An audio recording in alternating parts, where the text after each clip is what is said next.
P of ఎక్స్ని x minus 2 తోటి divide చేశాను, రిమైండర్ 7 వచ్చింది, శేషం 7 వచ్చింది. పి ఆఫ్ ఎక్స్ని ఎక్స్ మైనస్ 2 తోటి డివైడ్ చేశాను, రైట్, శేషం ఎంత వచ్చింది? 7 వచ్చింది. అదే పి ఆఫ్ ఎక్స్ని ఎక్స్ మైనస్ 5 తోటి డివైడ్ చేశాను, ఎక్స్ మైనస్ 5 తోటి డివైడ్ చేశాను, శేషం ఎంత వచ్చింది? 1 వచ్చింది, 1 వచ్చింది. అదే పి ఆఫ్ ఎక్స్ని ఎక్స్ మైనస్ 2 ఎక్స్ మైనస్ 5 రెండిటితోటి చేస్తే శేషం ఎంత? రెండిటితోటి చేస్తే శేషం ఎంత? క్వశ్చన్ అర్థమైంది కదా సార్? క్వశ్చన్ అర్థమైంది కదా? ఒకసారేమో ఎక్స్ ఇది ఎట్లా అంటే మనము రిమైండర్స్లో సంఖ్యా వ్యవస్థలో చేశాను సార్. 3 తోటి చేస్తే రిమైండర్ 1, 4 తోటి చేస్తే రిమైండర్ 2, 4 3 తోటి చేస్తే రిమైండర్ ఎంత? 4 3 తోటి చేస్తే రిమైండర్ ఎంత? ఇదే క్వశ్చన్. కానీ ఎన్ బదులు ఏమిచ్చాడు? పి ఆఫ్ ఎక్స్ ఇచ్చాడు.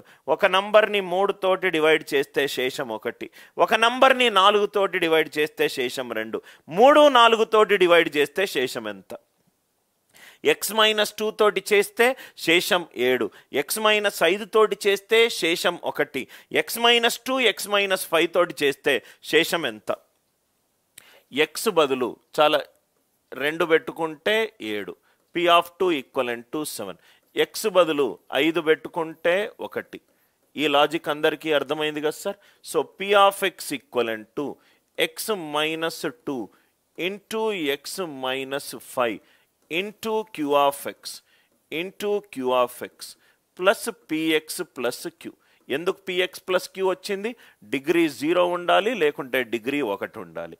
P of x equivalent to x minus 2 into x minus 5 into q of x plus px plus q. Sir px plus q ఎక్కడి నుంచి వచ్చింది? ఈ నంబర్, ఈ పి ఆఫ్ ఎక్స్ని డిగ్రీ 2 తోటి డివైడ్ చేస్తున్నాను, డిగ్రీ 2 తోటి divide చేస్తే ఆన్సర్ డిగ్రీ 0 రావాలి, లేకపోతే డిగ్రీ 1 రావాలి. డిగ్రీ 0 రావాలి, లేకపోతే డిగ్రీ 1 రావాలి. సబ్స్టిట్యూట్ చేసుకోండి.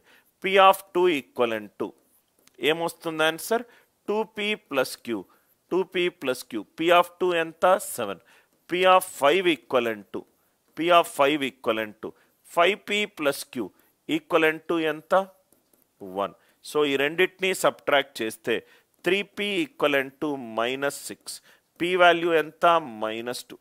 పి వాల్యూ -2 అవుతే క్యూ వాల్యూ ఎంత? 11. క్యూ వాల్యూ ఎంత? 11. కాబట్టి ఆన్సర్ ఎంత? -2x plus 11. కొత్త మోడల్ సార్. ప్రతి ఒక్క క్లాసులో ఏదో ఒకటి కొత్తది నేర్చుకుంటారు మీరు. టెక్స్ట్ బుక్లో మీరు చదివిన ఒక టెక్స్ట్ బుక్ నుంచి ఒక మెథడ్ అవుతే 10,000 టెక్స్ట్ బుక్ చదివిన నేను దాన్ని బెటర్ మెథడ్స్లో కూడా చెప్పగలుగుతాను. ఐ థింక్ ఈ లాజిక్ అందరికీ అర్థమైందా? ఏమైనా డౌట్స్ ఉన్నాయా? డౌట్స్ లేకపోతే ఎస్ అని చెప్పి రిప్లై చేయండి.